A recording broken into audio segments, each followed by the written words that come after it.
reunião, a gente tem também os passistas, né? Passistas da reunião mediúnica.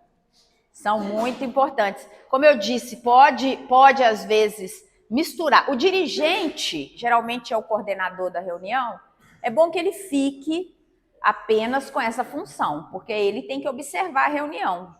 Se ele for médium, se ele for se entregar à mediunidade, ou se ele for dar o passe, ou se ele for ali fazer algum esclarecimento, pode ser que ele perca um ponto da reunião que é importante ele avaliar. Então, o dirigente normalmente, mas é claro que a gente sabe que num momento ali de estresse, de um momento, às vezes, de necessidade, ele pode atuar, sim, fazendo outras coisas, mas é bom que a reunião tenha a definição de alguns. Quem são os passistas, quem são os vibracionais, como que vai se dar ali a ordem da ostensividade, né? E aí vem as meninas e falam, mas como é que a gente faz? Não consigo, né? A gente, aos poucos, a gente vai ordenando isso vai acontecendo, né? O grupo trabalhando junto vai acontecendo. Então, esse passista aí, que a gente não precisa ir muito longe, mas é esse aí que vai mediar as energias, né, da espiritualidade, trazer equilíbrio, reequilíbrio daqueles que estão integrando o grupo. É o que eu disse, o médio ostensivo, muitas vezes, ele termina uma comunicação extremamente esgotado. Ele vai precisar de um passe para reequilibrar as energias, para recolocar ali. E é por isso que a gente precisa tomar muito cuidado com ostensividades sucessivas, porque o organismo físico da gente não dá conta. Não vai dar conta, vai chegar uma hora que vai chegar a exaustão, e aí pode haver um prejuízo grande, né? Então, ele também, conforme o nosso autor aqui, né, o Roque Jacinto, ele também é um exemplo de equilíbrio, de busca de vencer suas próprias dificuldades, inibição, né? Ele tem que trazer ali para a reunião essa tranquilidade necessária. Após a reunião, o passista deve manter entendimento com o esclarecedor. Isso aqui é com todos, né? Terminou a reunião, lembra que a gente já falou sobre isso. É importante fazer a avaliação da reunião. Como é que foi hoje para você? Hoje foi muito difícil. Senti muitas dores no momento da comunicação. Porque o médio ostensivo, ele sente o que o espírito está sentindo. Então, se o espírito está chorando, ele chora. Se o espírito está sentindo dor, ele sente dor. Está transpirando, ele transpira. Olha o perigo, se não tem controle. Você pode desencarnar. Tem que tomar cuidado. Por isso que o domínio ali é do médium. O médium tem que se sentir confiante para não se entregar de forma que possa comprometer sua saúde física. E o passista, e ao final, né, o passista, os esclarecedores, o dirigente, os médios vão avaliar e vão ponderar sobre aquilo que deve ser modificado, daquilo que nós vamos trabalhar mais para obter. E não tenha dúvida, viu? Você vai ter os resultados, sim. Os resultados vão vir. Pode não vir na hora que a gente quer, mas eles chegam. Então, um dia eu não consegui, eu tive 10 comunicações sucessivas. No outra semana eu tenho 8. Na outra 6. Agora o meu equilíbrio, meu ponto de equilíbrio são 2, 3. Mas o meu ponto de equilíbrio é o ponto que eu consigo ter a comunicação, sanear, desconectar. Sanear e desconectar. Para você não levar a dor daquele espírito para sua casa, para sua vida. Então, assim, o passe, ele ajuda muito, né? Mas eu não sei se o pensamento que eu já li, na prática, acontece com ele. E falar em passe, nós vamos aprofundar isso aí semana que vem, não é isso? O passe ajuda muito a dispersão desse. Porque, assim, olhando racionalmente, vamos, assim, esquece um pouquinho a doutrina. Eu penso muito toda vez assim, a doutrina. A pessoa desencarnou, morreu naquele ato. Gente, é óbvio que ela está presa talvez naquele ato, então ela está naquele ato. Então, o esclarecedor, ele tem que resgatar logo esse ato, o gatilho, para o médico ajudar nessa sensação e ele sair logo desse quadro, para o médico também não ficar sofrendo. Não ficar sofrendo, sim. Porque, por exemplo, se ele morreu afogado, médium vai ficar sentindo aquele afogamento. Então, esse relax Mas é nessa hora que a gente tem que entender que o médium, ele é um tradutor. Porque existe a gente precisa, e esse é o autocontrole. Esse é o mais difícil. O que é o tradutor? O tradutor, ele pega o texto em uma língua, esse texto passa pela sua percepção, pela sua compreensão, e ele entrega esse texto numa outra língua. O médium, se ele entrar 100% dessa forma aí, ele corre riscos graves. É claro que ele vai receber o espírito em grande sofrimento e ele vai ter as sensações muito próximas, mas ele não pode se entregar completamente, ele precisa estar ali no controle. Esse talvez seja o exercício mais difícil da ostensividade, pessoal. Porque é muito fácil falar. É muito fácil falar, vocês vão ler em todos os lugares. Mas é por isso que os médiums se perdem com muito mais facilidade. Quando a gente lê as obras, né, doutrinárias, a gente vai ver o quão sofrido é para o médium ostensivo. Porque é muito difícil ele encontrar esse ponto de equilíbrio. Porque esse ponto de equilíbrio ele envolve muitas coisas. Ele envolve também a sua reforma íntima. Ele envolve toda a forma ali, o seu entrosamento com o grupo. E aquela ideia da corrente é muito importante. Se ele é a esponja, se é ele que captura as energias, se o grupo estiver fora de sintonia, o grupo está fazendo o médium sofrer. Entende o que eu estou falando? É uma responsabilidade enorme. Então, por isso, o vibracional ele é até mais responsável do que o outro. Então, não é ir para reunião vibracional, eu sou vibracional, eu vou tirar um cochilo aqui. Tem uns que até roncam. Não é? Não é? Tem que ficar atento. Porque, às vezes, o cochilo é um obsessor que está te segurando para poder atuar em cima do ostensivo. Percebe o que eu estou falando? Não é uma brincadeira, pessoal. É muito sério. Assim, quando você pensa, às vezes a pessoa está lá nem sabe o que está fazendo, né? E a semana a gente teve uma avaliação no nosso caminhão. Aí uma pessoa comentou com a gente que ela teve um quadro bem complicado, né? E assim que resolveu o quadro, ela sentiu exatamente de onde que veio duas energias que fortaleceram ela. Ela apontou. Eu estava aqui, assim que eu saí do quadro, eu senti daqui e daqui. E aí, revigorei, depois eu pude estabelecer a fortalecendo. Porque é o doador. Sabe aquela coisa do doador? Eu sou doador. Sabia de onde estava vindo. Sentiu. Eu sou doador de sangue. Se meu sangue estiver contaminado, eu vou contaminar. É assim, doadora de energia. Se a minha energia estiver contaminada, eu vou contaminar. Por isso que a reunião, a gente sempre fala essa questão da unidade, da pureza, da simplicidade. Isso pode parecer lugar comum, eu sei que pode parecer. Eu sei que pode parecer discurso vazio, eu sei que na prática pode parecer que é muito diferente, mas tem que ser um objetivo. Posso não estar alcançando esse objetivo nesse momento, mas tem que ser meu objetivo. Eu tenho que conseguir entrar na reunião, sou ostensivo, eu tenho que conseguir me controlar, eu tenho que conseguir... Esse é meu objetivo. O vibracional, ele tem que dar sustentação para todos, é meu objetivo. O passista tem que estar bom e atento, porque o dirigente vai ver que tem um médium de sofrimento. Ele não precisa nem de falar muita coisa, o outro já está sintonizado, já levanta. Não pode ficar lá dormindo, esperando chamar e gritar. Fulano, sai, fulano, que fulano. Não. Se a reunião está no mesma faixa, não precisa nem mandar. Você não precisa nem mandar, nem falar. A pessoa está vendo que o médium está ali, né? Numa situação de sofrimento, o passista já chega próximo, já aproxima. O dirigente às vezes só dá um sinal simples e ele já dá o passe, já aplica o passe. O facilitador ou explicador, esclarecedor chega e já faz, já continua ali a tarefa. Às vezes o espírito não está pronto para ouvir, às vezes você tem que interromper. Ele recebeu um passe para ele dormir, para ele sair dali, muitas vezes numa maca, porque ele não está pronto.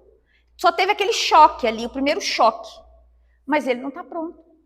Então, eu queria comentar uma coisa. A pessoa comentou que ela participava de uma reunião única e ela ficava dormindo na reunião o tempo todo. A dirigente falou que ela deu a tarefa dela de ficar lendo na reunião mediúnica. Eu achei frustrante isso. Não, é para manter acordado. Vocês já deram aula para policial? Tem policial aqui? Polícia é o seguinte, você dá aula para polícia. Se tiver com sono, ele vai para o final da sala fazer flexão. Porque às vezes é assim que eu me mantenho acordado. Eu tenho que arranjar um jeito de me manter acordado. Teve um dirigente uma vez, numa casa espírita, o pessoal criticou, mas eu achei super sensato a posição. O rapaz ficava só roncando na segunda parte. Aí ele falava que era porque era taxista, então ele ficava muito cansado, trabalhava o dia inteiro e tal. Aí o dirigente sugeriu que na segunda parte, já que ele vem com muito sono, ele ficar em pé. Isso. E aí se ele ficasse em pé, e aí na hora de dormir, caiu. Ele parou de dormir? Mas é assim que funciona, gente. Isso funciona na vida da gente. Às vezes, eu não entendia isso muito bem. No curso de Direito, às vezes você está dando aula, de repente um levanta e vai para o fim da sala e fica em pé. Aí você fica sem entender. O que será, né? Será que quer falar? Será que quer? Não.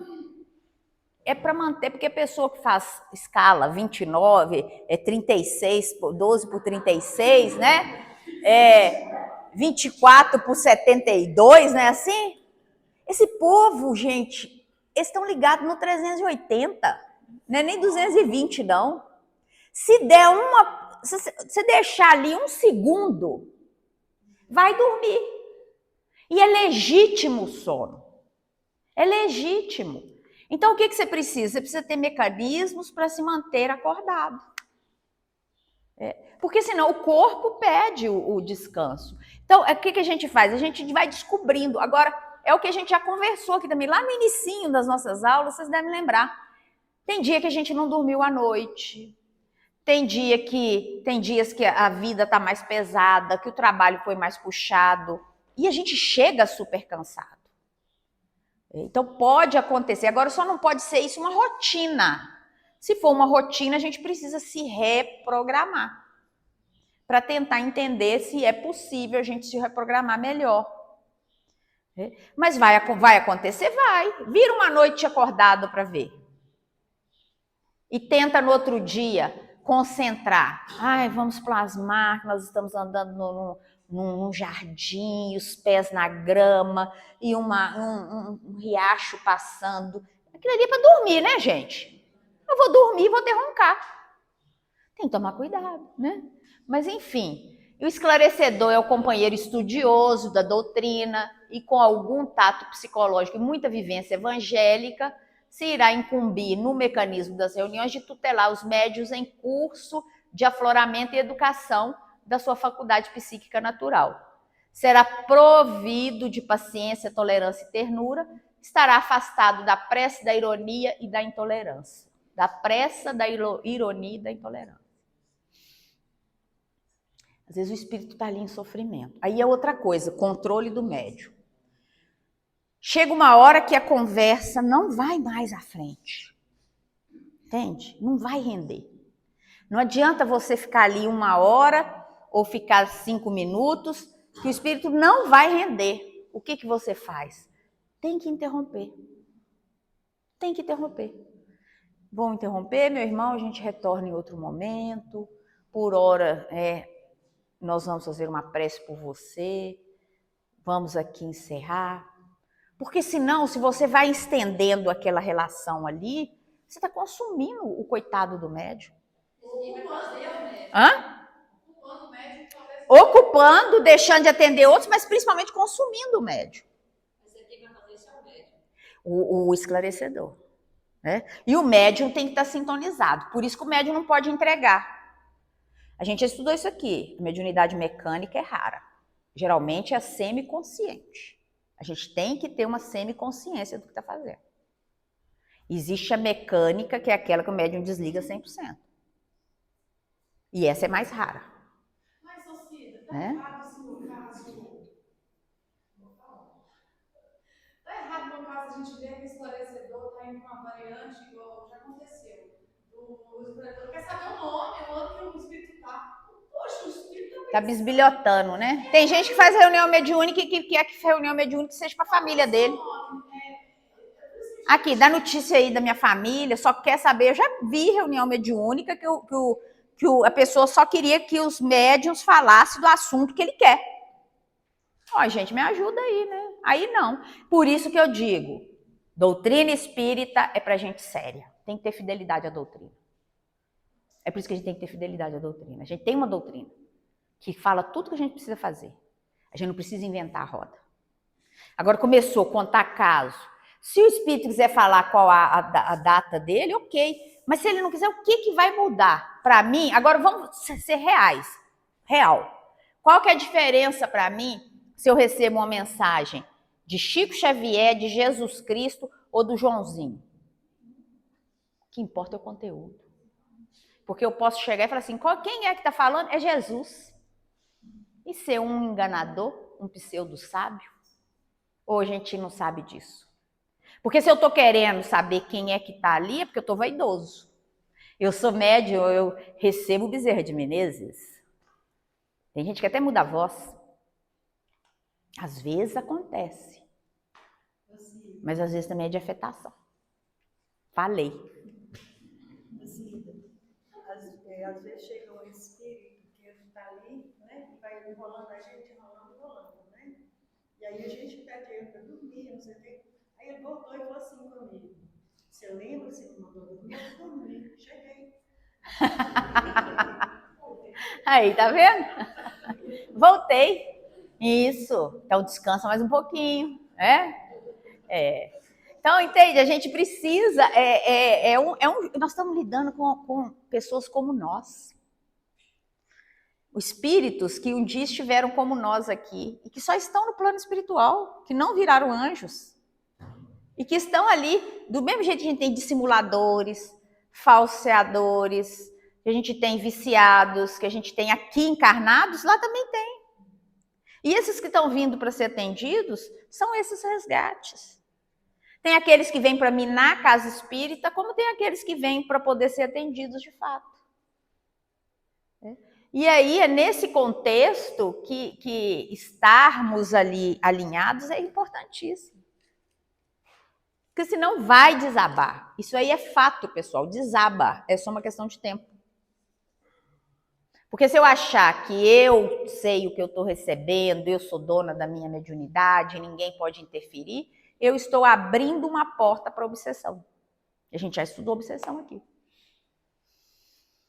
E o médium fascinado, que é a obsessão mais perigosa que Kardec fala, é aquele que acha que ele sabe tudo e que não aceita ninguém falar nada. Que acha que todo mundo está obsediado. Quem não pensa como eu está obsediado. Essa é a pior das obsessões, porque ela não abre a possibilidade do tratamento, da ajuda. Porque quando a gente está sentindo, nossa, estou sofrendo demais, você pede ajuda, você abriu a porta. Se você acha que você não precisa de ajuda, você não vai tomar o remédio, né? Deixa eu fazer uma pergunta. Pode falar. Eu posso ser espírita, participar de estudos de outros trabalhos, e não me propor participar de reunião mediúnica? Eu posso fazer essa escolha? De não ir para a reunião? Pode. Você pode também fazer essa escolha e depois a espiritualidade fala, você tem que voltar. Pode, você pode. Nós somos, vamos lá, nós somos dotados de livre-arbítrio. Livre-arbítrio é o quê? É meu, eu decido. Eu posso ser espírita e falar, eu não quero participar de reunião mediúnica. Mas pode, se esse é o meu planejamento espiritual, de ser um trabalhador ali na reunião, depois eu tenho responsabilidades. Já leram Mensageiros lá de André Luiz?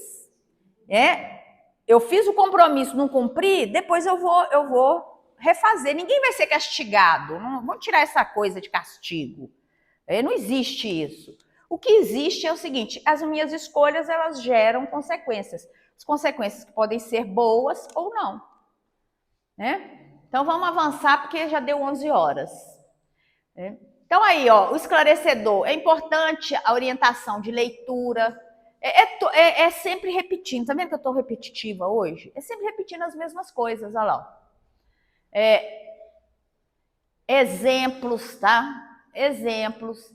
Agir quase na condição de uma criança que se confia à orientação paterna. Agirá, né? O esclarecedor precisa aceitar esse fato. No entanto, envidará esforço para libertar o seu orientando. Então, é aquilo que a gente sempre fala aqui. A pessoa, às vezes, está chegando na casa, ela se espelha em alguém e está tudo bem, é natural, mas aquele que está ali, ele precisa implementar esforços para que o outro caminhe com suas próprias pernas. Senão, nós estamos criando dependência e isso não é saudável. Né? Acolhimento incondicional, né? Então, no livro Desenvolvimento Mediúnico, o Roque Jacinto, ele fala do acolhimento cristão e da igualdade na casa espírita. Reconhecimento da individualidade. Cada homem é um mundo individualizado. Portanto, precisa ser compreendido na sua totalidade, incluindo lutas, fraquezas, contexto de vida. Gente, não tem receita de bolo. Ponto. O que serve para você não serve para você, não serve para você, não serve para você, é para ninguém. A minha história é única. Não tem receita de bolo. A gente tem o todo e dentro desse todo a gente vai caminhando. Vocês conhecem Humberto Eco? Humberto Eco é um cara que escreveu muito bonitinho sobre interpretação. O que ele fala? É como se você entrasse num bosque. Imagina que a gente está entrando num bosque enorme. E cada um vai fazer sua trilha. No final, se a gente for sentar para poder conversar, cada um vai ter uma história, porque a gente vai ter uma percepção diferente desse bosque. E é isso. Essa proposta é uma proposta assim, de caminhada individual, cada um vai ter a sua. Uns vão sentar debaixo de uma árvore, vão ficar lá, outros vão ficar olhando as plantas, outros vão olhar as flores, cada um vai ter sua trilha. Então não tem uma regra, é assim, e às vezes a gente quer isso. Aí o cachorrinho já está falando que está na hora de acabar a nossa aula. Né? Acolhimento da dor. Né? A gente precisa ter no centro essa solidariedade humana. Tá? Não julgar, não criar burocracias desnecessárias. A gente tem disciplina.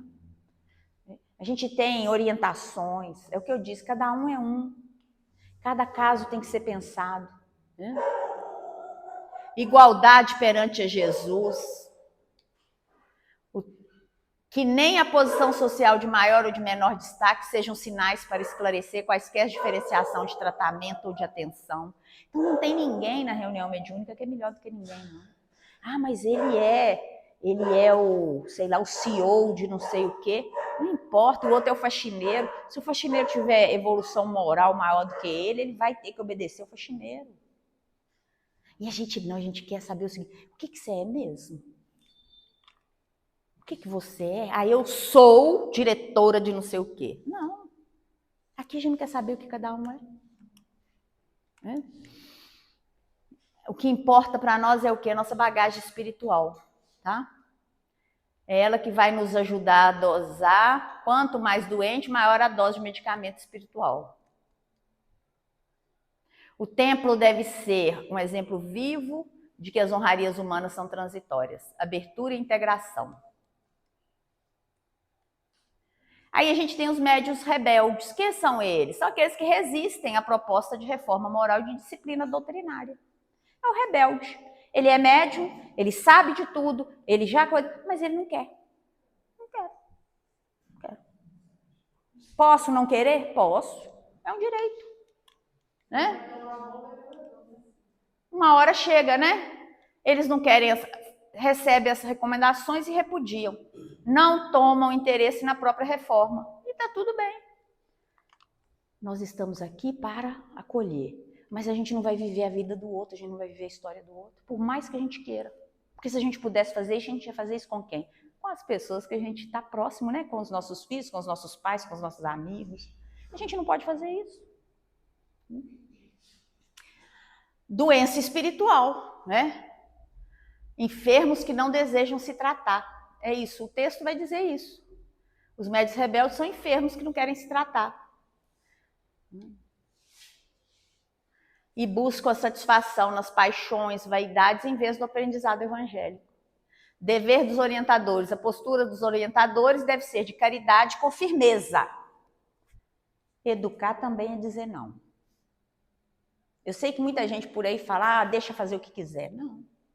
Às vezes a gente precisa botar limite.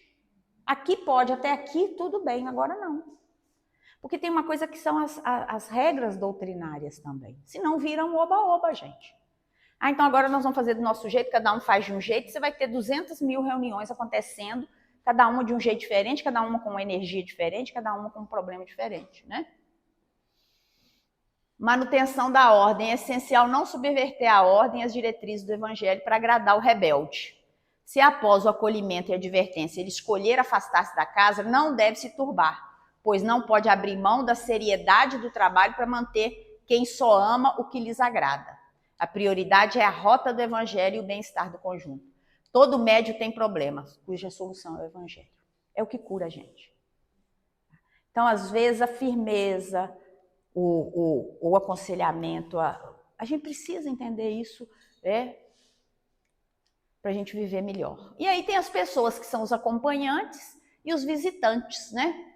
Pessoas que vêm habitualmente com os médios em desenvolvimento, geralmente são familiares, condição de permanência e papel permitidos desde que seja sempre o mesmo. Com o tempo podem integrar-se ao grupo, né? Como espectadores, sem ser impedido, sem ter nenhum impedimento do trabalho. Eu posso ter gente dentro da reunião mediúnica que não é médio. O que ele sabe fazer? Rezar. Fica orando aí, fazendo prece, cantando. Por que não? E os visitantes, pessoas não ligadas ao trabalho do grupo que vêm esporadicamente, sem continuidade. Esses são mais restritos, porque eles podem promover constrangimento e interromper a integração psíquica e a desinibição do grupo. Tem que tomar cuidado. Vamos lá conhecer a reunião? Vamos, mas às vezes a pessoa chega, ela vai travar todo mundo. Aquelas pessoas que têm ali, porque como eu disse, é confiança, eu não conheço quem está ali. Eu não sei se ele está ali para poder criticar, se está ali por curiosidade. Porque a gente chega na casa espírita por várias formas, né? A gente chega na casa espírita por curiosidade, a gente chega na casa espírita. Tem muita gente que vem para a reunião, vem para uma casa espírita para desafiar. Vocês acham que isso não é possível? É possível, né? Vou lá ver o que o povo está falando. Já vem tão armado, tão cheio de si, que vem para poder... Aí você abre aquilo que você tem de mais íntimo na casa, que é a reunião mediúnica, tira toda a confiança, a segurança das pessoas, né? A gente precisa ter cuidado. Pode acontecer de se receber um visitante? Pode, mas tem que ser algo restrito, de preferência alguém que você já conheça a trajetória. Fez sentido? Encerramos por hoje. Muito obrigada, que Jesus abençoe a todos. Daqui a 2 semanas eu encontro vocês de novo. Tá?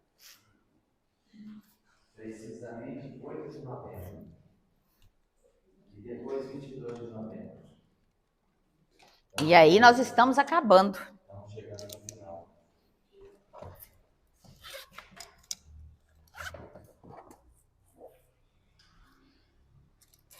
Não esquece de assinar a lista. Fica lá.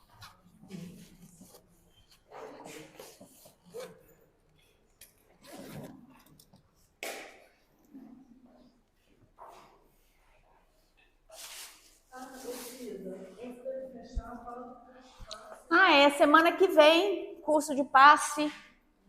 Eu não tenho os dados da casa, você tem? Você põe lá no grupo?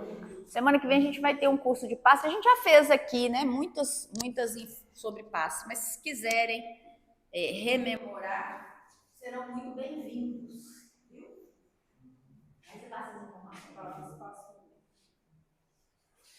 Não é que não, é em outra casa, tá? Pronto? Todo mundo tranquilo? Então vamos encerrar agradecendo a Jesus e a espiritualidade, os mentores, guias, todos que trabalham na seara de Jesus e que permitiram que esta manhã pudéssemos fazer esse estudo aqui na casa de Francisco. que sigamos para as nossas casas, para os nossos lares, para os nossos parentes, amigos, com muita energia, com muita paz, com muita tranquilidade, levando em nossos corações essa serenidade que Jesus nos proporcionou nesta manhã. Obrigado, Divino Mestre Jesus, pela bênção dessa casa, dessa doutrina maravilhosa, pela grande oportunidade que nos concede nesta encarnação, com a Tua presença e com o Teu amor infinito. Que assim seja, graças a Deus.